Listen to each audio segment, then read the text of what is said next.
Graça e paz, queridos. Bem-vindos a mais um Discipulado Videira.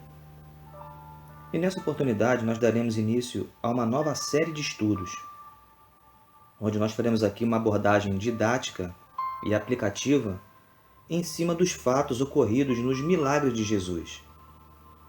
Nesse estudo nós vamos abordar alguns dos 35 milagres que existem registrados na Bíblia do Senhor Jesus e mostrar qual o objetivo deles, sabendo que, na verdade, o Senhor Jesus operou muito mais do que 35 milagres, né? Como está relatado pelo apóstolo João, em João 21, 25. Mas na aula de hoje nós vamos abordar um dos primeiros milagres de Jesus, que todos nós conhecemos, que foi transformar a água em vinho.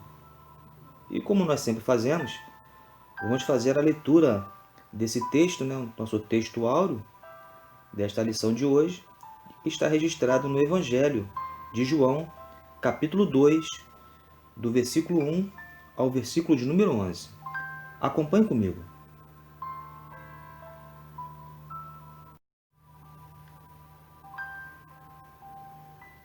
E ao terceiro dia, fizeram-se umas bodas em Caná da Galileia, e estava ali a mãe de Jesus. E foram também convidados Jesus e os seus discípulos para as bodas. E faltando vinho, a mãe de Jesus lhe disse: Não tem vinho. Disse-lhe Jesus: Mulher, que tenho eu contigo? Ainda não é chegada a minha hora. Sua mãe disse aos empregados: Fazei tudo quanto ele vos disser. E estavam ali postas 6 talhas de pedra para as purificações dos judeus, e em cada uma cabiam 2 ou 3 metretas. Disse-lhe Jesus: Enchei de água essas talhas. E encheram-nas até em cima. E disse-lhes: Tirai agora, e levai ao mestre-sala. E levaram. E logo que o mestre-sala provou a água feita em vinho, não sabendo de onde viera, se bem que o sabiam os empregados que tinham tirado a água, chamou o mestre-sala ao esposo e disse-lhe: Todo homem põe primeiro o vinho bom, e quando já tem bebido bem, então o inferior. Mas tu guardaste até agora o bom vinho. Jesus principiou assim os seus sinais em Caná da Galileia e manifestou a sua glória. E os seus discípulos creram nele.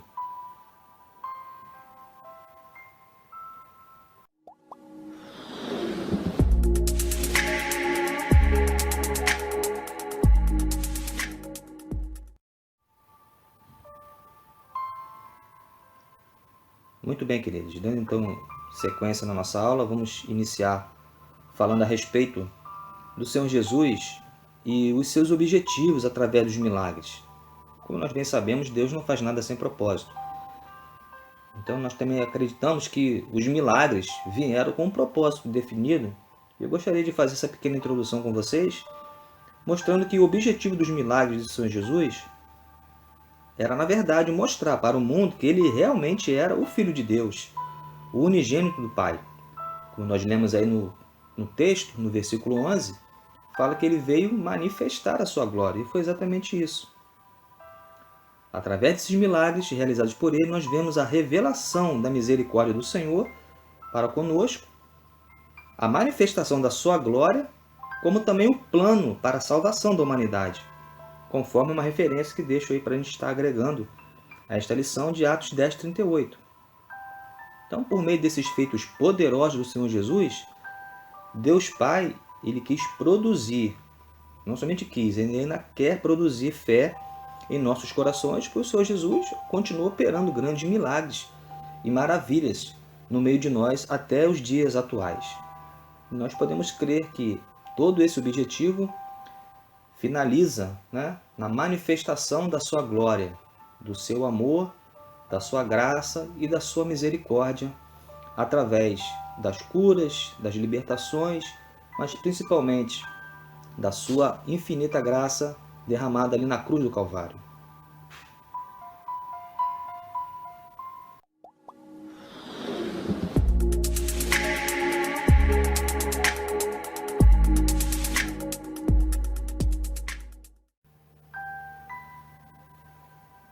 Nesse estudo nós vamos abordar e vamos contextualizar apenas alguns versículos que nós entendemos eles serem os mais pontuais para a abordagem dessa lição e que eles vão fazer com que ela seja aplicada de uma forma didática e também bem resumida nesse vídeo. Jesus transforma a água em vinho. Os milagres do Senhor Jesus, eles marcaram a história da humanidade e marcam até os dias de hoje. Antes dele não se viu e depois dele não se ouviu falar de alguém tão poderoso. E para começar, nada melhor do que falar de um dos milagres mais conhecidos e citados no mundo inteiro, seja por cristão ou não, que é a transformação da água em vinho. Como vimos no texto, Maria, Jesus e os seus primeiros discípulos, eles foram convidados para um casamento. Como Jesus é um Deus de aliança e que ama a família, não foi à toa que ele realiza um de seus muitos milagres em um casamento, dentro de uma constituição chamada família. A palavra boda, no seu singular, ela tem a sua origem no latim, vota, e significa promessa. No plural, a palavra bodas, ela faz referência aos votos matrimoniais feitos no dia do casamento. As festas de casamento dos judeus naquela época duravam cerca de 3 a 7 dias de celebração. E era obrigação da família dos noivos hospedarem e alimentarem os convidados da festa, até porque muitos vinham de muito longe, inclusive Maria, Jesus e os seus discípulos, embora Caná da Galileia não fosse tão distante de Belém, de onde eles vieram. Mas há um ponto que nós não podemos ignorar. É que no Evangelho, as histórias contadas elas têm sempre dois sentidos. O primeiro é o fato em si mesmo, o próprio fato. Mas há também um segundo sentido, que é o sentido espiritual. Então vale lembrar que na Bíblia, o casamento ele serve várias vezes para ilustrar a relação que há entre Deus e o seu povo. E nesse caso aqui, as bodas elas servem como uma prefiguração do casamento de Jesus, que seria no caso o noivo, com a sua igreja, que é a noiva. E este casamento entre Jesus e a igreja, ele será concretizado na cerimônia chamada Bodas do Cordeiro, conforme está escrito em Apocalipse 19:7, que deixo para você aí estar conferindo e agregando nesta lição.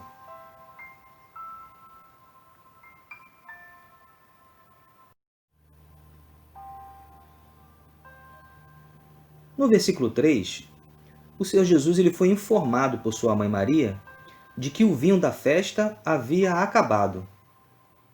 E o vinho ele faz parte da cultura hebraica há muitas gerações. E ele era essencial nessas festas. E o vinho nos dias do ministério do Senhor Jesus, ele representava a alegria. Então, dessa forma, acabando o vinho, acabaria também a alegria da festa. Sem falar que seria desonra para os noivos, que convidaram tantas pessoas e não tinham bebida suficiente para servir para todo mundo. Mas fica uma pergunta: que tipo de vinho era esse? A palavra vinho no seu original grego, nesta passagem, é a expressão oinos, e que pode se referir a dois tipos de suco de uva. O primeiro, um suco não fermentado.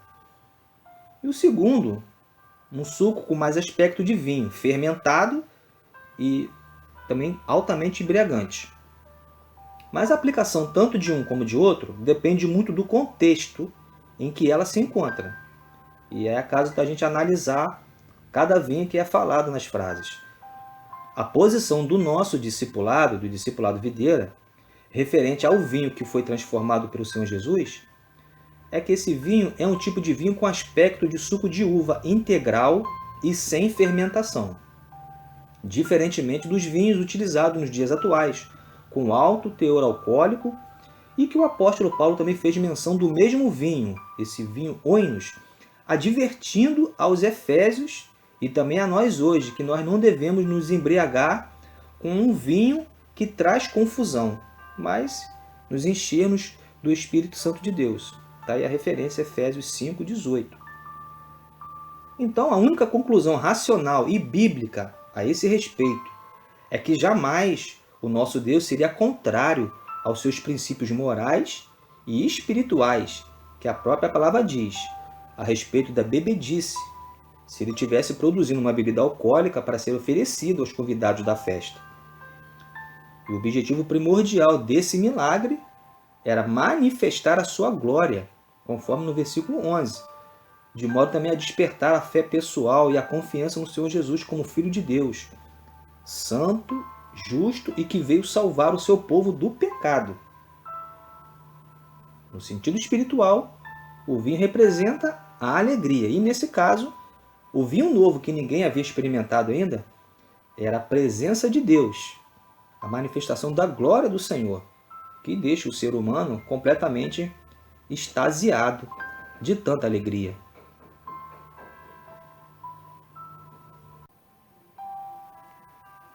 Algo bem interessante acontece no versículo de número 6.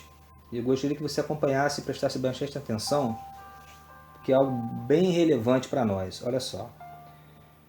Havia naquele lugar ali 6 talhas de pedra, né? É o que o versículo descreve. O que seriam essas talhas de pedra, ou esses potes? E por que do número 6? Vamos lá. Essas talhas, ou potes, ou vasilhas, como queiram, era um objeto que possuía a capacidade de armazenar de 40 a 120 litros, nesse caso de água, e também dependendo do seu tamanho. O número 6 na Bíblia, ele é um número que sempre fala de algo que é relativo ao ser humano. Por exemplo, o homem ele foi criado no 6º dia, conforme a referência de Gênesis capítulo 1. Apocalipse também fala que o número 6 é um número chamado número do homem. Daí a referência que deixo para você também. Então a gente percebe que o milagre ele não só depende de Deus, mas precisa haver também uma participação, né? Ou um fator humano ligado ao milagre. E nesse caso, no milagre do casamento, ali 6 talhas de pedra. Você vê que é interessante, né? Os judeus eles colocavam essas talhas nas portas da casa. Todas as vezes que eles entravam ou saíam, eles se lavavam, acreditando que esse fato simples e repetitivo purificava ele dos pecados, né? É a questão do legalismo, né? É um símbolo de julgamento. E essas talhas também representam o costume da lei, né? Só que a lei, apesar de ter as talhas, elas não tinham o vinho necessário para fazer com que aquela festa continuasse. Então as talhas também representam o sentimento de culpa que faz parte do homem religioso. As talhas também simbolizam o próprio homem. Por quê? Porque elas eram feitas de pedra, uma pedra talhada. Interessante, né? Uma pedra que ia ser difícil de ser trabalhada, mas no final da história, ela acabou tendo o seu caráter mudado. Interessante, Jesus não mudou somente a água para vinho. A talha de pedra, ao receber o vinho do Senhor, ela deixou de virar talha de pedra e na verdade virou um cálice. Interessante, né? O que era símbolo de julgamento antes, talha de pedra, na verdade, junto com o vinho, ela se transformou num símbolo de comunhão. É isso que o cálice traz, né? O simbolismo da comunhão. Então você vê que os milagres do Senhor Jesus ele abrange não somente as pessoas, né? Até os objetos eles são transformados. E nesse caso aqui, as talhas de pedra foram transformadas num cálice para ser servido em comunhão naquela festa de casamento.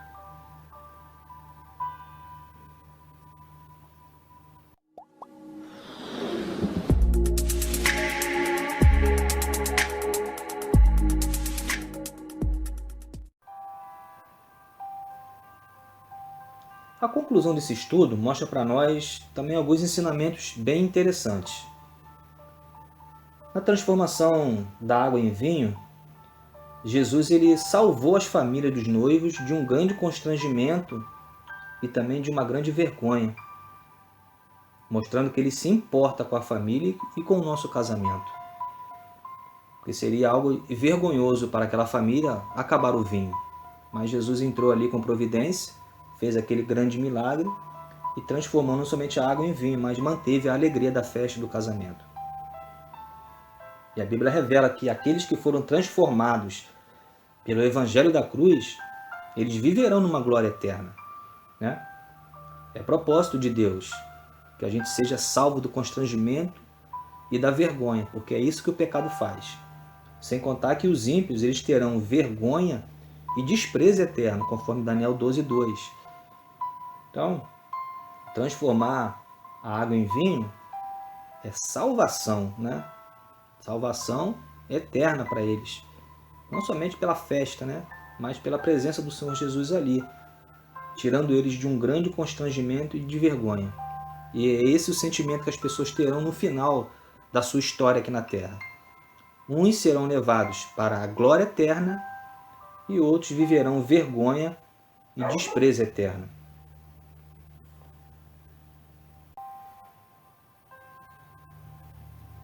Jesus produziu o melhor vinho através da água.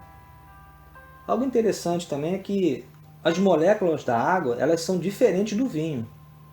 O gosto é diferente, a cor é diferente, o cheiro é diferente.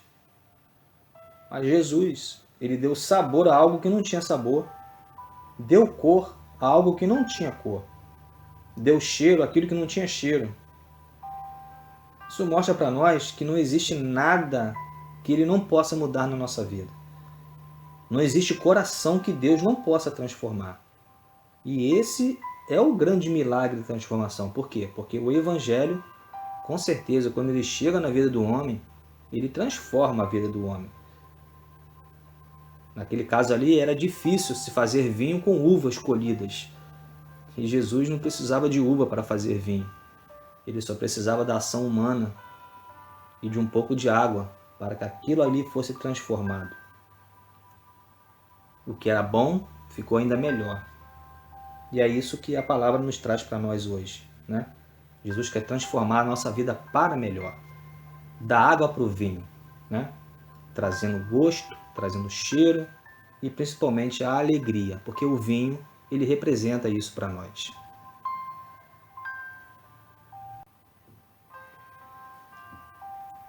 E por último, das pedras ele transformou em cálices, como nós falamos anteriormente.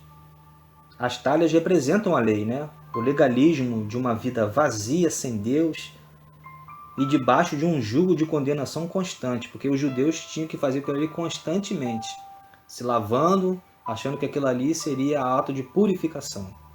Mas o vinho novo que Jesus produziu no interior delas não mudou somente a água para o vinho, mas trouxe um novo caráter para a vasilha. Ela virou produto de comunhão, de festa, né? Um cálice. E o mesmo o Senhor Jesus faz conosco. O mesmo Ele faz com o homem. De um barro que é desprezado, Ele transforma num vaso escolhido e de honra para ser usado no seu reino eterno. Então esses são os ensinamentos que o Senhor Jesus traz para nós. Essa é a conclusão, né, do nosso estudo de hoje. Que não há nada que Deus não possa transformar. E quando transforma, transforma sempre para melhor. Porque Ele é Deus, Ele é Senhor. E Ele quer revelar a sua glória através dos milagres que Ele opera nas nossas vidas.